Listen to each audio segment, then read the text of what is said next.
आज की इस वीडियो में हम क्लास 11th का सैंपल पेपर देखने वाले सॉल्यूशन के साथ। और आज की इस वीडियो में हम प्रैक्टिस पेपर 1 जिसे सैंपल पेपर आपका आया है 2021 और 22 का। अगेन हम आंसर्स जो है बहुत अच्छे के साथ अभ्यास प्रश्न पत्र जैसा आपका हल सहित होने वाला है। क्वेश्चंस के बाद ही आपको जो है आंसर्स देखने को मिलेंगे और ये बनाया गया है। ठीक है, क्लास 11th के लिए है। टर्म 2 के जो अकॉर्डिंग है इसको हमने बनाया है। सब्जेक्ट आपका पॉलिटिकल साइंस होने वाला है। ठीक है, समय आपके पास जो होंगे वो होंगे आपके पास 2 घंटे का टाइम होगा आपके पास। और टाइम जो इसका अंक है आपका पेपर का वो है 40 नंबर का आपका ये पेपर होता है, जैसा कि सबको पता है। सामान्य निर्देश की बात करें तो यहाँ पे आपके क्या क्या सामान्य निर्देश दिए गए, देख ले एक बार सामान्य निर्देश को। सबसे पहला कहा गया है कि जो प्रश्न पत्र है उसमें ABC 3 जो है भागों में डिवाइड होगा आपका ये प्रश्न पत्र। जैसा कि आप सभी को पहले ही पता होगा 3 भागों में आपका डिवाइड है क्वेश्चन पेपर। दूसरा बोला गया है भाग जो ए है उसमें 8 प्रश्न है, 2 अंक का प्रश्न हो, 2 नंबर के होंगे सारे प्रश्न और 50 शब्दों में आपको इसके आंसर्स देने हैं। वहीं पे तीसरे पे आते हैं तो भाग बी में 3 प्रश्न है आपका, प्रत्येक जो प्रश्न है वो 4 नंबर का होने वाला और 100 शब्दों में इसके आपको आंसर्स देने हैं। और यहीं पे आपका जो पॉइंट्स 4 पॉइंट है, चौथे पॉइंट में आपका कहा जा रहा है 6 अंक के जो है आपके 2 प्रश्न होंगे, जैसा आप सभी को पता ही होगा आपके 6 अंक के जो यहाँ पे 2 प्रश्न होंगे। और इसमें जो है आपको 6 अंक के 2 प्रश्न, भाग सी में 6 अंक के 2 प्रश्न होंगे, प्रत्येक प्रश्न का उत्तर जो है अधिकतम 170 शब्दों में आपको देना है। ठीक है, तो आई होप कि आपको समझ आ गया होगा। चलिए चलते हैं, इंग्लिश में भी आपका जनरल इंस्ट्रक्शंस कुछ ऐसा ही होगा। डायरेक्ट हम आते हैं क्वेश्चंस पेपर पे। सेक्शन आपका ए होने वाला है और यहाँ पे जो है हमने खुद इसे बनाया है। ठीक है, तो यहाँ पे हम देख लेते हैं कुछ थोड़ी सी गलतियां हो रखी है यहाँ पे। जैसे सेक्शन ए, यहाँ पे जो है सेक्शन ए है आपका। ठीक है, सेक्शन ए की स्टार्टिंग होती है, यहाँ आपका प्रश्न संख्या होगा और यहाँ पे आपके जो अंक होंगे कितने नंबर का कौन सा क्वेश्चन यहाँ पे है।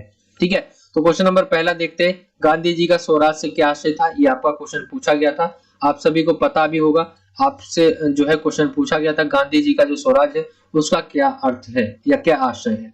ठीक है, तो यहीं पे उत्तर में देखें हम तो गांधी जी का जो स्वराज है उसका क्या अर्थ है इन्होंने यहाँ पे बताया है। स्वराज का जो आशय है वो अपने ऊपर अपना राज है।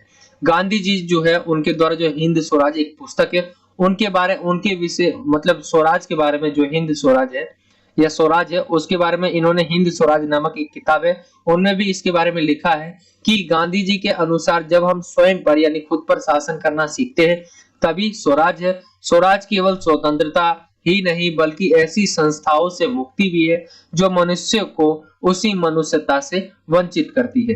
गांधी जी का मानना था कि स्वराज के फलस्वरूप होने वाले बदलाव न्याय के सिद्धांत से निर्देशित होकर व्यक्तिगत और सामूहिक रूप से दोनों तरह की संभावनाओं को अवमुक्त करेंगे।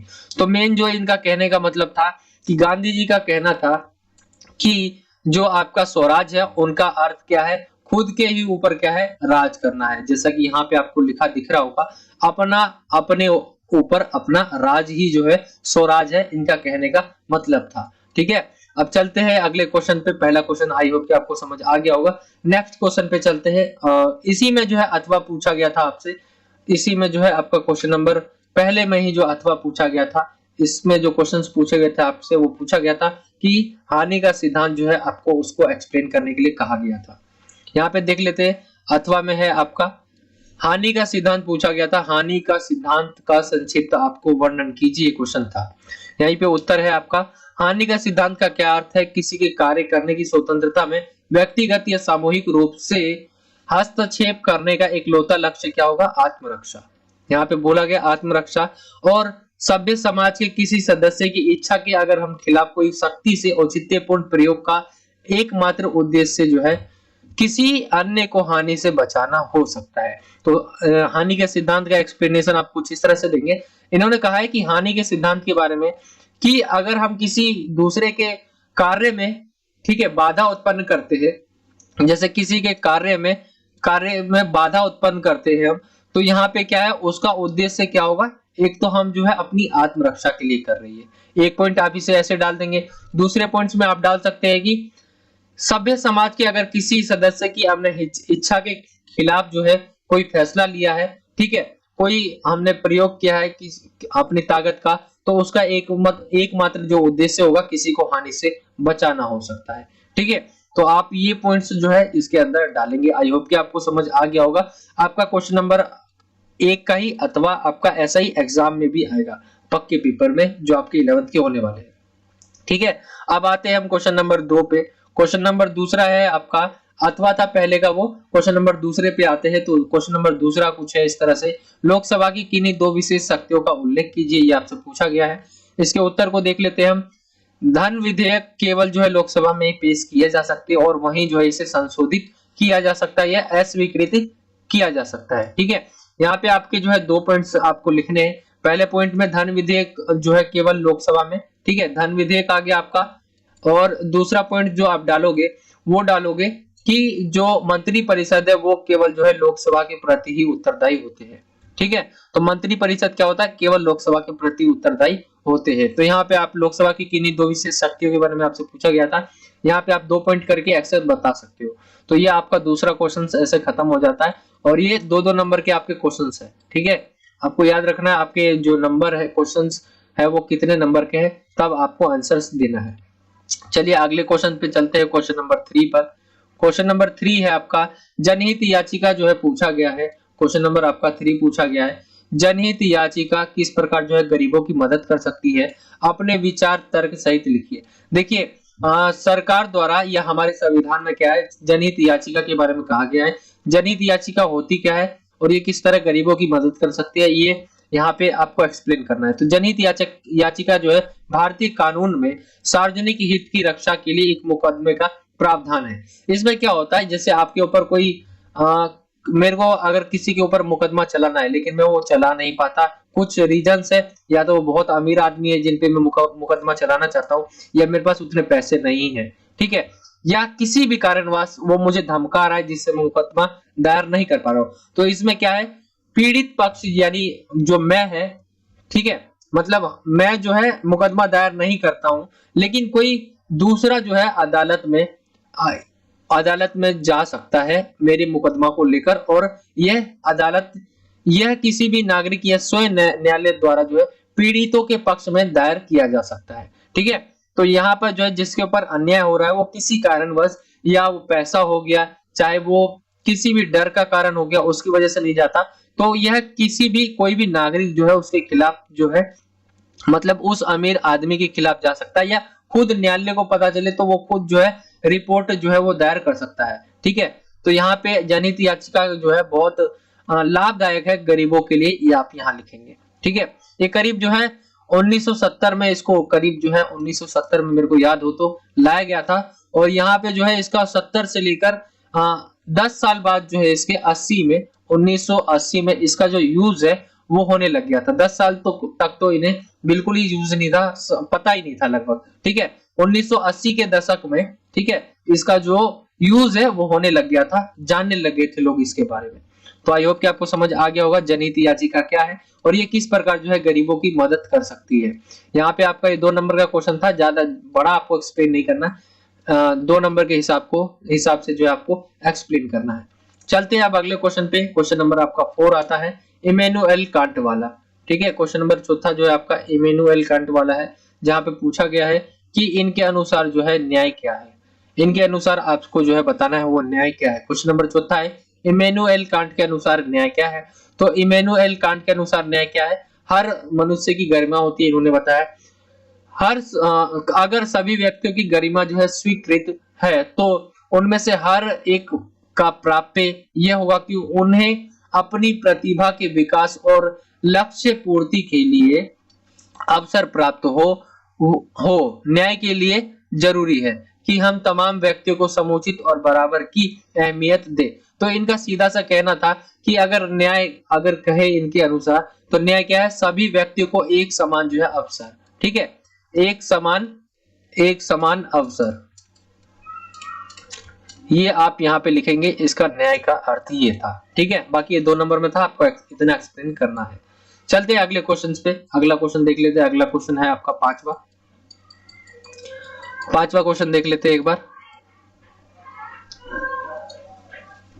लोकसभा जो क्वेश्चन नंबर आपका 5वां है वो पूछा गया है कि लोकसभा का सदस्य अगर एक होने के लिए एक प्रत्याशी में किन किन योग्यताओं का होना आवश्यक है कि नहीं, 4 योग्यताओं को लिखिए। तो क्या पता इसमें लोकसभा के बारे में पूछा गया, अगली बार क्या पता राज्यसभा के बारे में आपसे पूछ ले। तो दोनों का ही आपको लोकसभा और आपका राज्यसभा, ठीक है, LS और RS शॉर्ट फॉर्म में मैंने लिख दिया। इसको आपको क्या है कि रेडी कर लेना है। ये 4 नंबर में ये लगे हुए 4 नंबर में पूछा जा सकता है। 100% लग रहा है आपका कि राज्यसभा पूछा जाएगा, लोकसभा आपका सैंपल पेपर में दे दिया गया, तो राज्यसभा जो है पूछा जाएगा उनकी योग्यता क्या है, ठीक है।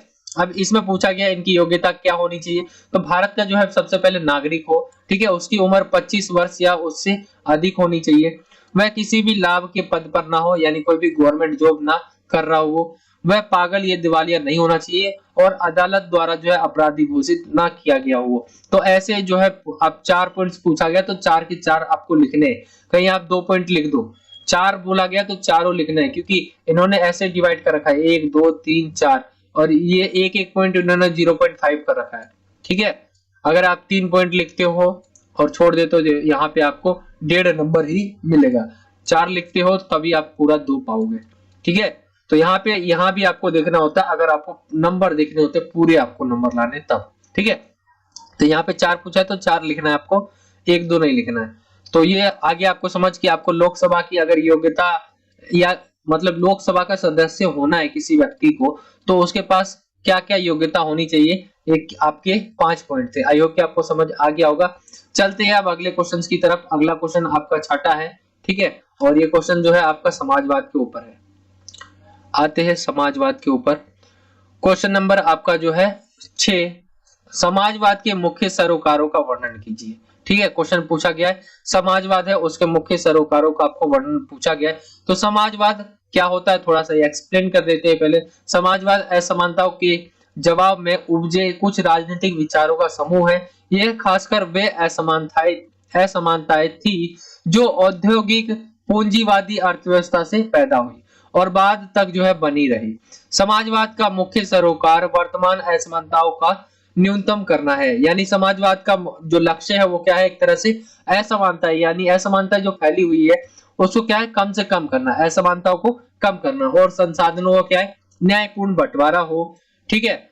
हालांकि समाजवाद के जो पक्षधर है वो पूरी तरह से बाजार के खिलाफ नहीं होते, लेकिन वे शिक्षा और स्वास्थ्य जैसे स्वास्थ्य सेवा जैसे आधारभूत जो क्षेत्र है उनमें जैसे सरकारी नियमन नियोजन और नियंत्रण का समर्थन करते हैं, ठीक है।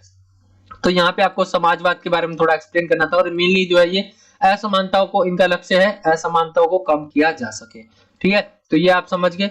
चलते हैं अगले क्वेश्चन पे। क्वेश्चन नंबर आपका 7वें पे आते हैं हम। क्वेश्चन नंबर 7, क्वेश्चन नंबर 7वें पे यहाँ पे आपसे पूछा गया है अनुच्छेद संविधान का जो अनुच्छेद 74 का पहला है उसमें पूछा गया उसमें क्या है, उसका संबंध जो है किससे है ये पूछा गया है क्वेश्चन में आपके। तो यहाँ पे देख लेते हैं आंसर्स में इसके। राष्ट्रपति को सलाह देने के लिए क्या है कि एक जो है मंत्री परिषद होगा, यहाँ पे बोला गया है सलाह देने के लिए एक मंत्री परिषद होगी जिसका प्रधान कौन होगा, प्रधानमंत्री होगा। जिसका प्रधान, यहाँ पे जिसका प्रधान भी आएगा फिर प्रधानमंत्री आएगा, ठीक है। यहाँ पे प्रधानमंत्री होगा। राष्ट्रपति अपने कृत्यों का प्रयोग ऐसी सलाह के अनुसार कार्य करेगा, परंतु राष्ट्रपति मंत्री परिषद से ऐसी सलाह पर पुनर्विचार को कह सकता है। मान लीजिए संसद है, उन्होंने कोई विधेयक राष्ट्रपति के पास जो है, राष्ट्रपति है यहाँ पर इनके पास भेजा, लेकिन क्या वो वापस भी भेज सकते पुनर्विचार के लिए। तो ये आपसे पूछा गया था कि इनके 74 में क्या है कि वो वापस भेज सकते हैं, पुनर्विचार के लिए कह सकते हैं, और राष्ट्रपति ऐसे पुनर्विचार के पश्चात दी गई सलाह के अनुसार ही कार्य करेगा। इनको सलाह दिया गया है कि इनमें ये चेंज करो, राष्ट्रपति ने कहा है, फिर उसके अनुसार वो काम करेंगे, फिर दोबारा राष्ट्रपति के पास जाएगा, राष्ट्रपति को सही लगा तो वह कर देगा साइन, नहीं किया है तो फिर वही होगा, फिर कहेगा कि विचार करिए इस पर, ठीक है। तो ये ऐसे ही होता है। यहाँ पे आपको 74वें का पहले में ये ऐसे लिखना था। आई होप कि आपको समझ आ गया होगा। क्वेश्चन नंबर आपका 7वां था। क्वेश्चन नंबर अगला देखते हैं आपका। क्वेश्चन नंबर आपका आता है 8वां।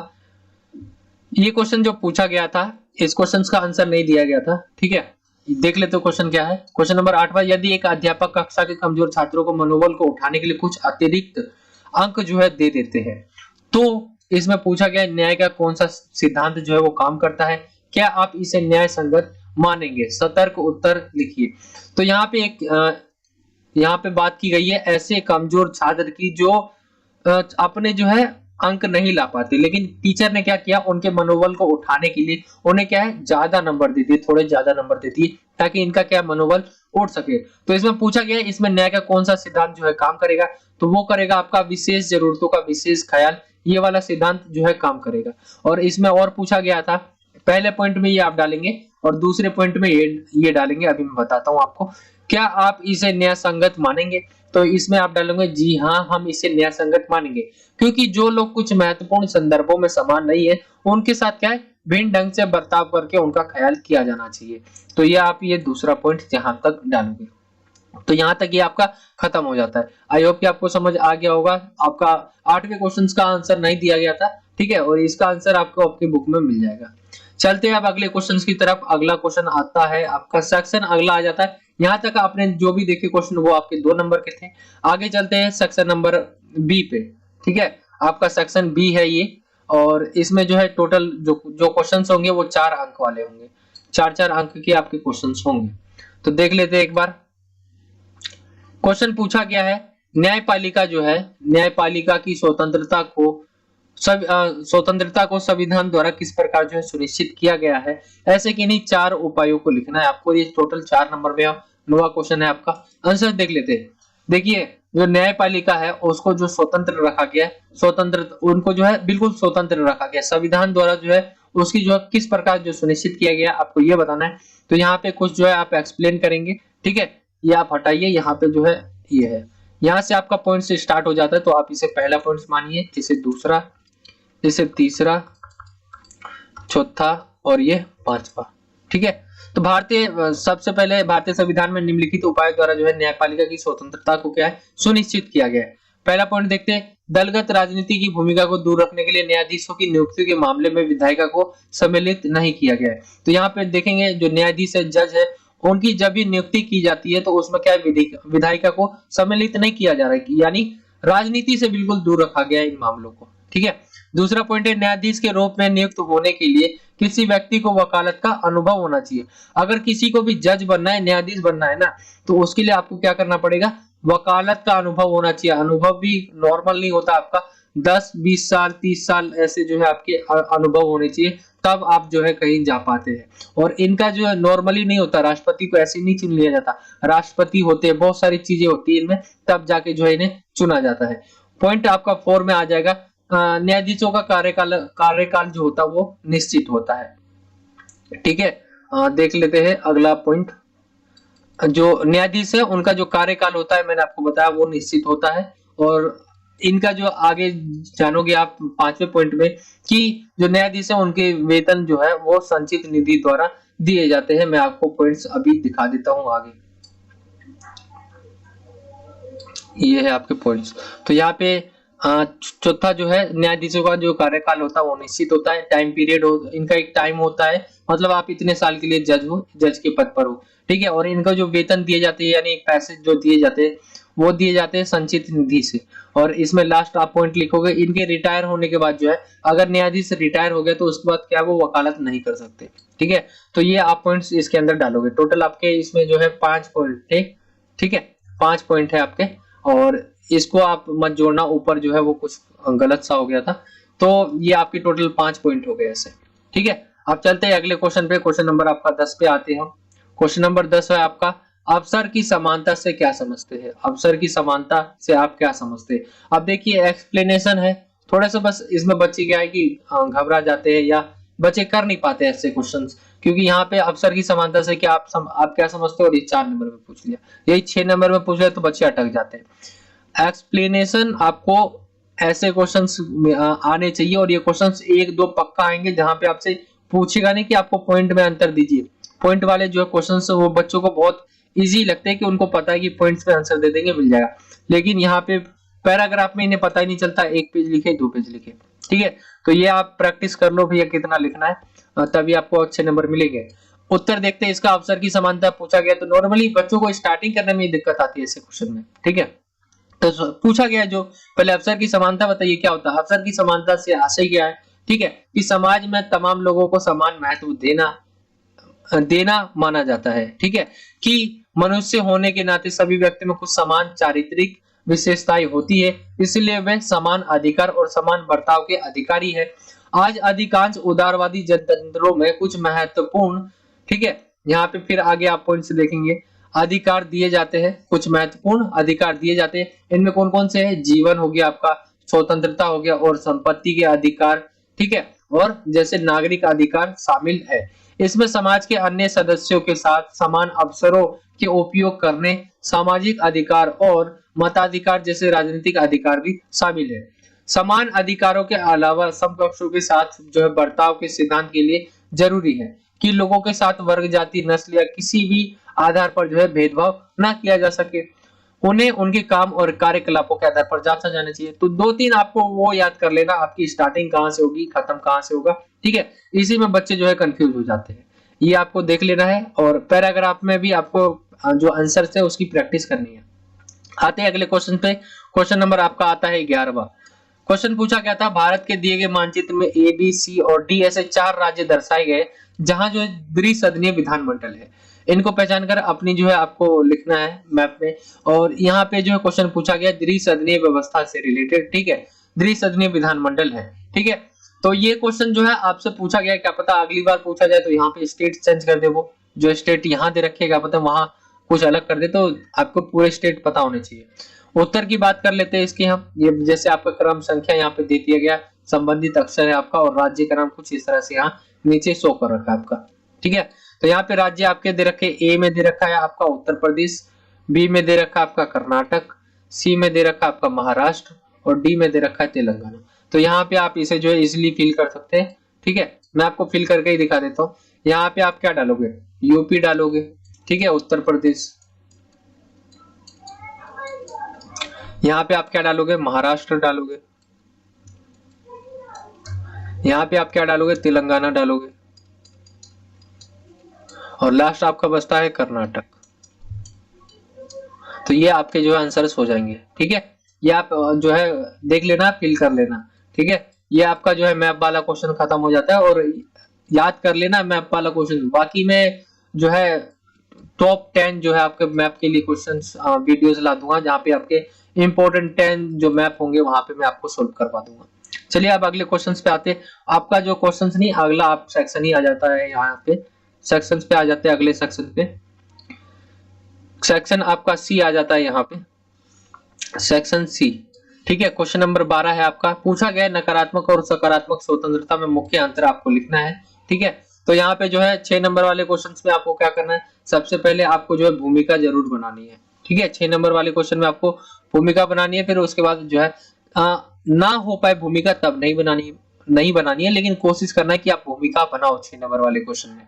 ठीक है, टीचर को जो है अच्छा व्यू जाए आंसर्स का, तो वो आपको अच्छे नंबर देंगे। नकारात्मक और सकारात्मक स्वतंत्रता में मुख्य अंतर पूछा गया है। तो यहाँ पे नकारात्मक स्वतंत्रता में हम देख लेते हैं क्या क्या है पॉइंट्स। यहाँ पे आप देखोगे पहला बता रखा है, नकारात्मक स्वतंत्रता में क्या है, किसी बाहरी सत्ता का जो है हस्तक्षेप नहीं होता है। ठीक है, ये उस क्षेत्र को पहचानने और बचाने का प्रयास करती है जिसमें व्यक्ति जो है अनुलंघनीय हो। ठीक है, लेकिन यही जबकि हम सकारात्मक स्वतंत्रता के पक्षधरों का मानना है कि व्यक्ति केवल समाज में ही स्वतंत्र हो सकता है। अगर वो समाज से बाहर जाता है तो क्या होता है, वो से बाहर नहीं है, और इसलिए वह समाज को ऐसा बनाने का प्रयास करते हैं जो व्यक्ति के विकास का रास्ता साफ करे। सकारात्मक स्वतंत्रता के अनुसार जो है राज्य का कार्य व्यक्ति के विकास में आने वाली बाधाओं को दूर करना है। ठीक है, ये आप पहला पॉइंट हो गया। और ये इसका मतलब ये आपका पहला पॉइंट नकारात्मक का हो गया और सकारात्मक का एक पहला पॉइंट हो गया। ठीक है, समझ आ गया होगा आपको। चलिए आप देखते हैं अगले क्वेश्चंस को। अगला पॉइंट को देखते हैं हम। अगला पॉइंट आपका क्या है,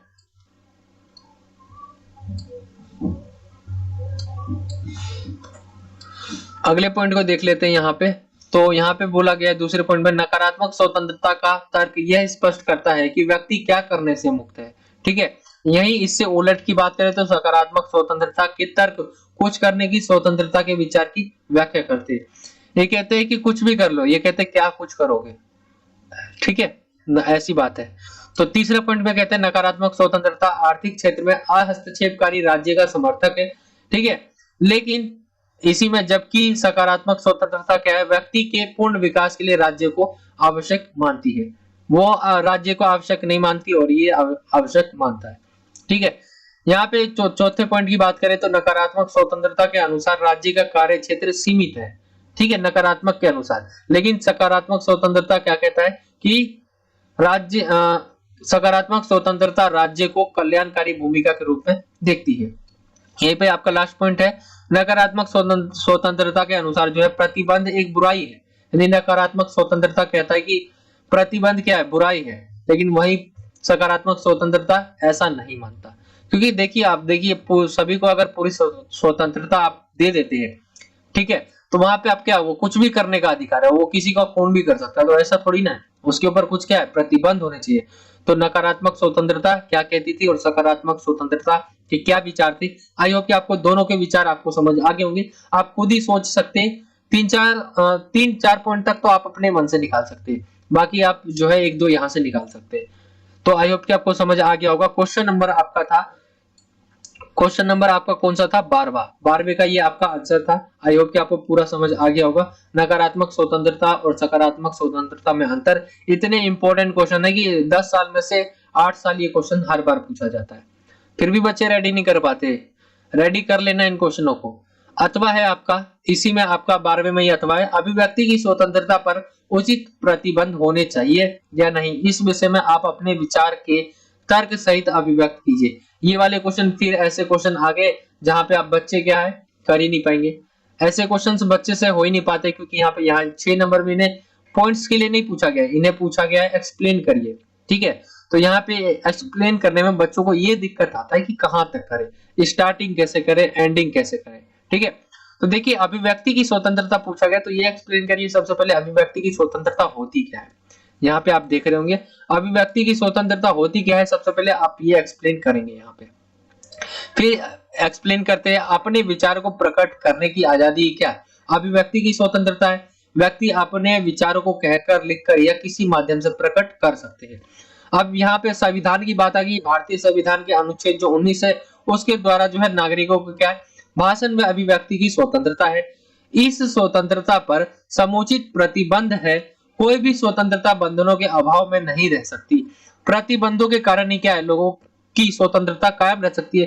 देखिए प्रतिबंध नहीं होगा तो एक से दूसरे व्यक्ति दूसरे को तंग करेगा, अगर प्रतिबंध नहीं होगा तो यानी आप समझे कि उसकी स्वतंत्रता, एक व्यक्ति से दूसरे व्यक्ति की स्वतंत्रता पे जो है असर पड़ रहा है। ठीक है, तो प्रतिबंध क्या है, जरूरी है। यदि कोई व्यक्ति अपने विचारों को व्यक्त करता है परंतु वह किसी व्यक्ति का अपमान नहीं कर सकता। ठीक है, अपने विचारों को व्यक्त कर सकता है लेकिन वह किसी व्यक्ति का अपमान नहीं कर सकता या किसी को अपशब्द नहीं कह सकता। ठीक है, व्यक्ति अपनी इच्छा अनुसार स्वतंत्रता पूर्वक कार्य तो कर सकता है परंतु वह अपनी मनमानी नहीं कर सकता। परंतु राज्य को यह शक्ति दी गई है कि वह देश की अखंडता, यहाँ पे ठीक है देश, ये वाला देश आएगा, यहाँ देश की अखंडता हो, सुरक्षा हो और शांति, नैतिकता आदि को ध्यान में रखकर जो है इन अधिकारों पर प्रतिबंध लगा सकती है। ठीक है, सभी जो अधिकार होते हैं, अगर देश की सुरक्षा की बात है, अखंडता की, शांति की बात है, तो कोई भी अधिकार हो, आपके सभी अधिकार जो छीन लिए जाते हैं। ठीक है, तो हमारे लिए सबसे बड़ा देश होता है, देश से बढ़ के हमारे लिए कुछ नहीं होता है। इसीलिए कोई भी अधिकार जो है, देखेंगे आप आपातकाल के बारे में, आप 12th में पढ़ेंगे तो वहां आपको पता चलेगा। आपातकाल लगा हुआ था तो सभी व्यक्तियों के लगभग मतलब अधिकार जो है छीन लेते हैं। तो यहाँ पे आप समझ गए होंगे। अगले क्वेश्चन पे बढ़ते हैं, अभिव्यक्ति की स्वतंत्रता, और इसी के कुछ आगे भी पॉइंट्स है। इसका एक आगे पॉइंट देख लेते हैं, क्या क्या पॉइंट्स दिए हुए आगे। ठीक है, इन सबको एक बार क्लियर कर देते हैं, चलते आगे की तरफ। इसी में जो है एक दो लाइन और है, राज्य यह भी ध्यान रखता है कि प्रतिबंध इतने भी ना हो कि क्या है, इतने भी ना हो कि स्वतंत्रता ही नष्ट हो जाए। लोकतांत्रिक राज्यों में सरकार लोगों का स्वतंत्रता की रक्षक है। ठीक है, ये सरकार ये भी देखती है, नहीं राज्य ये भी देखता है कि हम प्रतिबंध इतने भी ना लगा दे कि कुछ कर ही ना पाए कोई। ठीक है, तो जैसे पार्क में जाना ये मना कर दिया जाए, ठीक है, या बहुत सारी चीजें ऐसी हुई, पानी पीना ही मना कर दिया जाए, आप पानी नहीं पी सकते, ऐसी सारी चीजें थोड़ी नहीं हो सकती। भले ही किसी का ये नहीं है कि किसी के घर जाकर आप पी लो। ठीक है, जो सरकारी रूप से है वो कह रहा हूं मैं। चलिए आगे चलते हैं, अगले क्वेश्चन पे आते हैं। क्वेश्चन नंबर आपका 13वां आता है। आगे 13वें को देख लेते हैं एक बार। क्वेश्चन नंबर 13 पूछा गया है, 6 नंबर में आपका है। क्वेश्चन है आपका कि राष्ट्रपति हैं, उनके किन्हीं 3 विशेषाधिकारों का आपको वर्णन करना है। 6 नंबर में आपका ये क्वेश्चन है, 13वां क्वेश्चन नंबर है ये। उत्तर देखते हैं। तो यहाँ पे राष्ट्रपति के किन्हीं 3 विशेषाधिकार पूछा गया, तो ऐसे वाले क्वेश्चन 3 पूछा गया तो आप बच्चे थोड़ा आसान लगता है इन्हें। यहाँ पे आपको क्या करना है, सबसे पहले एक भूमिका बनानी है, फिर उसके बाद जो है पॉइंट्स लिखने हैं। ठीक है, हम डायरेक्ट राष्ट्रपति के विशेषाधिकार पे आते हैं। तो आप सभी को पता होगा, राष्ट्रपति जो है मंत्रिपरिषद की सलाह को लौटा सकता है, जिसे पुनर्विचार के लिए कहते हैं। आप कोई भी आया विधेयक, ठीक है, उसको क्या पुनर्विचार करने के लिए कह सकता है। ये इसके पास एक बड़ी विशेषाधिकारों में सबसे पहला विशेषाधिकार है।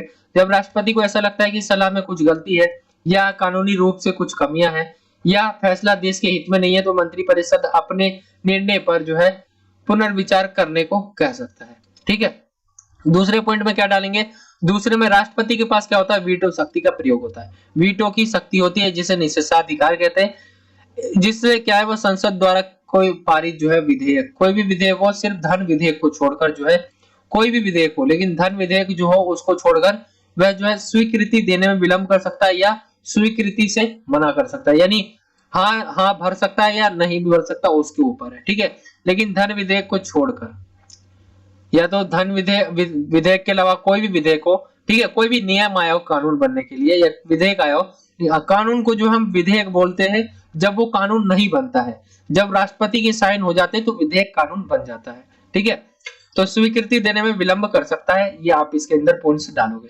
तो आपका दूसरा समझ आ गया, इसके पास वीटो है। पहले में क्या है, पुनर्विचार के लिए लौटा सकते हैं। ठीक है, अब तीसरे देख लेते हैं, तीसरे में इनके पास क्या है, तीसरा क्या है इनके पास देख लेते हैं। तीसरे में जो है यह है इनका तीसरा विशेषाधिकार, तो बहुत ज्यादा इनके लिए मतलब खतरनाक विशेषाधिकार है इनका, कि इनमें क्या तीसरे प्रकार के विशेषाधिकार में क्या होता है, जब चुनाव होता है, ठीक है, जैसे अपनी संसदीय व्यवस्था में क्या होता है, लोकसभा के बहुमत दल का नेता को प्रधानमंत्री के रूप में नियुक्त किया जाता है, लेकिन चुनाव के बाद किसी नेता का लोकसभा में बहुमत प्राप्त न हो तो राष्ट्रपति को अपने विशेषाधिकार का प्रयोग कर यह निर्णय लेना होता है कि किसे बहुमत का समर्थन प्राप्त है और कौन सरकार बना सकता है और सरकार चला सकता है। यानी सिंपल सी भाषा में कहे तो कौन प्रधानमंत्री बनेगा, ये जो है राष्ट्रपति के ऊपर डिपेंड करता है। तो आई होप कि आपको समझ आ गया होगा राष्ट्रपति के आपके 3 विशेषाधिकार कौन कौन से थे। ठीक है, आप ये आपका 13वां क्वेश्चन था। इसी में जो है अथवा पूछा गया है कि जो मंत्री परिषद है, आपने देखा मंत्री परिषद के बारे में, मंत्री परिषद का प्रधान कौन होता है, प्रधानमंत्री। यहाँ पे पूछा गया प्रधानमंत्री की भूमिका। ठीक है, मंत्री परिषद में मंत्री परिषद के प्रधान के रूप में प्रधानमंत्री की भूमिका का उल्लेख कीजिए, 6 नंबर में पूछा गया है। ठीक है, और इसका आंसर देख लेते हैं। तो प्रधानमंत्री क्या करता है, मंत्री परिषद का निर्माण करता है, पहले पॉइंट। दूसरे में विभागों का बंटवारा करता है ये। तीसरे में डालेंगे मंत्री परिषद का पुनर्गठन करना। आपको ये सभी जो है क्या है एक्सप्लेन करने, इन सबको जो है एक्सप्लेन करना है आपको। ठीक है, चौथा पॉइंट है आपका जो है मंत्रिमंडल का अध्यक्ष होना, ये इनकी एक भूमिका रहती है। राष्ट्रपति व मंत्रिमंडल के बीच की कड़ी होते हैं ये। सदन का नेता होना और सरकार का मुखिया, ये इनकी भूमिका रहती है कहा, मंत्री परिषद। ठीक है, तो आई होप कि आपको समझ आ गया होगा। ये था आपका जो है क्लास 11 का सैंपल पेपर का पूरा सॉल्यूशन, और बहुत अच्छे तरीके से मेहनत करके आपके लिए जो है सैंपल पेपर बनाया गया, जिसमें आपको जो बिल्कुल क्वेश्चन पेपर का पैटर्न एक तरह से व्यू देखने को मिल रहा होगा। ऐसा लग रहा होगा डायरेक्ट क्वेश्चन पेपर है, लेकिन हमने ये बनाया जो क्वेश्चंस उन्होंने दिए थे सैंपल पेपर में वो उठा के यहाँ लिखे, और आंसर जो है आपके कुछ अलग तरह से दिए गए थे उनको एडिट किया गया। तो आई होप कि आपको समझ आ गया होगा। ये था आपका जो है क्लास 11 का पॉलिटिकल साइंस का सैंपल पेपर, और ये आपका जो है टर्म 2 के लिए था। ठीक है, जैसा कि आप सभी को पता ही होगा। तो यहाँ पे आपका ये जो सॉल्यूशन है वो खत्म हो गया। आई होप कि आपको वीडियो अच्छा लगा होगा। वीडियो अच्छा लगा तो वीडियो को लाइक करें, ज्यादा से ज्यादा अपने दोस्तों में शेयर करें, और अगर आप हमारे चैनल पर नए हो तो चैनल को जो है नीचे लाल कलर का आपका सब्सक्राइब का ऐसे लिखा हुआ दिख रहा होगा, उसे आप क्लिक कर देना और ऑल पे जो है घंटी पे सेलेक्ट कर लेना, जिससे आप हमारी आने वाली जो वीडियोस है वो रोज देख पाओगे। हम जो है जब जब वीडियो डालेंगे आपके पास नोटिफिकेशन चली जाएगी। तो मिलता हूं आपसे अगली और एक्साइटिंग वीडियो में। जब तक के लिए जय हिंद, जय भारत, वंदे मातरम।